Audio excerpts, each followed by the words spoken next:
Hey RATBAGGERS, it's Jade. The PALWORLD FEYBREAK update has just gone live, and I think it's live on Xbox and PlayStation as well as PC. Announcement went live in the Discord, and I'm going to read out all the patch notes. It's huge. Whole new region obviously to explore, but 2 brand new resources for you to go and mine or collect. Over 10 brand new weapons, guns, lots of SMGs, rifles and more. All new skins, especially themed ones for Christmas. There are of course new pals, new legendaries. You can now raise your pals' skill levels or their soul power levels higher. Whole bunch of new abilities for some of your pals. New building skins so you can make a lot of the kind of style Japanese temples that you saw in Sarakojima.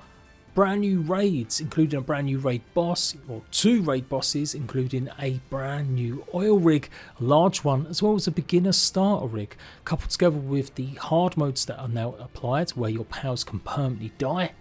Changes to some of the traders. It really does feel like a massive update. So let's go through the patch notes and look out for lots of guides from me over the next couple of days. So brand new islands, some new resources, including Hexlite Quartz, as well as chromite that you'll need to go and mine. Brand new predator pals. These will be more vicious and they'll spread throughout the world, and defeating them is going to be tougher, but you'll be able to get more rare resources in return for their bravery. There's also new mechanics in research. We'll do research at a brand new PAL Labour Research Laboratory. You can unlock permanent passive and rewards that increase the productivity of your base, also meaning some existing buildings that increase work speed will now be unlocked as research rewards. They've got the brand new mechanic of expeditions. Obtain supplies by sending pals out expeditions at the PAL Expedition Station. I said 2 new resources. Chromite is buried underground, can only be found using pals items that can detect metal. Hexlite Quartz is a rare ore that only exists on Feybreak. They've got new bounty NPCs. Dangerous criminals have appeared all over the Palakos Islands that will bring these crooks to justice and cash in the country for rewards. New strongholds and stronghold boss, the Attack Chopper. This is going to appear on a large new platform oil rig, so it's going to have more resources but a lot more guards, and yeah, this brand new boss. Not to mention a brand new small oil rig, the Barge Oil Rig, which has been added for more beginners. Player level cap has been raised to 60, new technologies and more. They've got a new raid, Xenolord. Defeat the dark mechanical dragon that controls the Xeno army. They've slightly changed spheres or allowed you to add modules to significantly change their trajectory, such as curving it, which in turn increases the capture rate. Okay, that's a bit of a weird one. New items, the metal detector. Find that chromite underground. Pouches, increase your inventory size. Woohoo! Double jump boots, stylish and practical, time to double dump. Air dash boots, allow the player to dash while in the air. Revival potion, bring your pals back to life. New cooking recipes have been added. And yes, you might need to bring your pals back to life because there is a brand new hardcore mode. In fact, 2 of them. The ultimate challenge, player and pal death is permanent, can be enabled in the world settings. They've also got random pal modes. Turn on random pal mode in world settings to randomize pal spawns. Randomized by region, so you can give certain areas having that certain type of pal, but they'll be in different areas. Or completely random, all pal spawns in all regions be completely randomized. I guess that really helps replayability. You'll get new experience points when you discover a location for the first time. So it really does feel like a brand new start or fresh play could be in order for a lot of people. They've got new weapons, the makeshift SMG, assault rifle and shotgun, old revolver, SMG, semi-auto rifle, semi-auto shotgun, laser gatling gun, plasma cannon, compound and advanced bow, katana, beam sword, dark grenade, dragon, ground, grass and water grenade. They've also got a brand new crossover with Terraria, the Meow Sword. New buildings, large scale electric egg incubator, hatch up to 10 eggs at the same time. Guild chest, items placed in the guild chest are shared among all guild chests. Item retrieval machine, search for and take any item from any chest within your base. Medicine rack, pals will take medicine store to treat their illnesses and injuries. Flea market, sell pals and items to other players. Large scale stone oven and gigantic furnace, multiple pals can now work together and cook and refine at higher speeds. Skill fruit orchard, plant and grow skill fruits. Gold coin assembly line, illegally produced coins now made at home.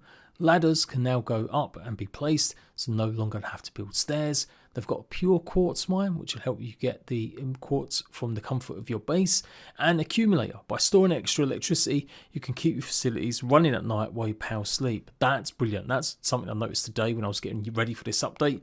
Elemental treasure chests. Rare treasure chests can only be unlocked by pals as specific elements have appeared. Players can now sit on chairs. You can obtain successful bounty tokens by defeating field bosses. These tokens provide permanent passives to the player. Player climbing speed has increased. Increased amount of power that can be enhanced by lift monk effigies from 12 to 14. Added sphere critical hits. Go ahead and throw a sphere at a pal's weak spot. The same weak spot as when attacking a pal will temporarily increase the capture rate. Experience points gained from crafting and building have been increased. You're now also gaining experience points for pal crafting and building even when you're not at your base. They've improved player animations. Players will be invincible for a few seconds after teleporting or entering exiting dungeons. When mounted, pals now counts any active skills that are in effect, allowing it to move immediately. Whole bunch to do with base stuff. A function to replace foundation structures and defensive walls without destroying them has been implemented. Walls already built can be upgraded. New foundation structures, Japanese style, have been implemented. You can recreate Sakujima's Japanese style architecture at your base. Sliding doors have also been implemented. The maximum base level for pals has now been increased to 30. Pal transportation work has been improved while the player is not in the base. In single player and co-op modes, you can build much more freely around the world, except in some dungeons. The Pal working state set in the monitoring stand is now saved.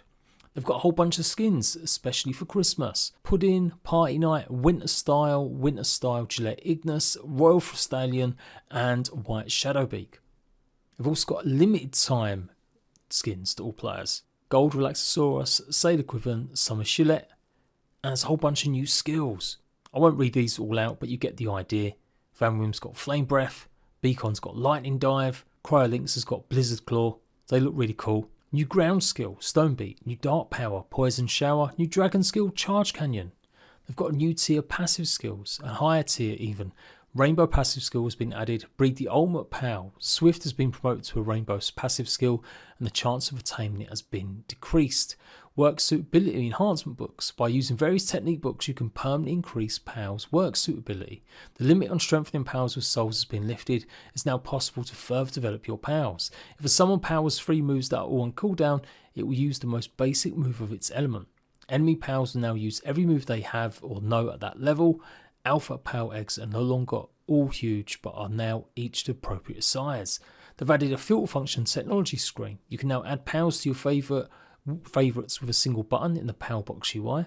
They've improved the Pal Box sort function, making it easier to find the Pal you're looking for. You can now change the font size in the options settings, and the player main HUD no longer becomes hidden over time. You can revert this in the options. Whole bunch of improvements for keyboard and mouse, as well as some controller stuff. And crimes, the charge has been expanded. Serious crimes such as obstructing public officials will increase the player's criminal level even more. Also some improvements for dedicated servers to increase the maximum number of buildings per base, and a lot of adjustment. The weight multiplier for all items can now be changed in world settings. Technology unlock levels have been adjusted. The selling prices of some Pals has been adjusted. Merchant stocks have been adjusted. The crafting recipes for some ammunition has been adjusted. Boss enemies are now immune to stun and will now become staggered when their stun accumulation value reaches 100. Some technologies can be unlocked by defeating tower bosses. Adjusted the working suitability of some Pals. So it looks like they've increased them basically. Noklem, Balazamut Ryu, Celine and Cryolinks have all had improvements. Legendary Pals now level 60 and they can learn more powerful skills. The recovery amount of Felbat and Lavender's partner skills has been increased from 6% to 10%. A whole bunch of bug fixes, including Pals not getting stuck as much, players falling under the ground after fast travel, enemy pathing so they don't get stuck in walls as much, and improved the raid algorithm and pathing to ensure that raids reach bases much more often. Many other minor bug fixes. They also added new NPCs to various locations, added the Free Power Alliance Judicator to the Free Power Alliance. He will now appear at their camps, slowed down the work animation of base Pals with work speed buffs. This is to prevent the processing load from increasing too much when the effect is played at high speed. And then soundtrack a whole bunch of new songs. That is a huge update. That really is quite massive. And I lied, I thought Miomare was a sword. It's apparently a bullet firing melee weapon, so kind of. Apparently we're going to get more collabs with Terraria in 2025. This is just like a small teaser.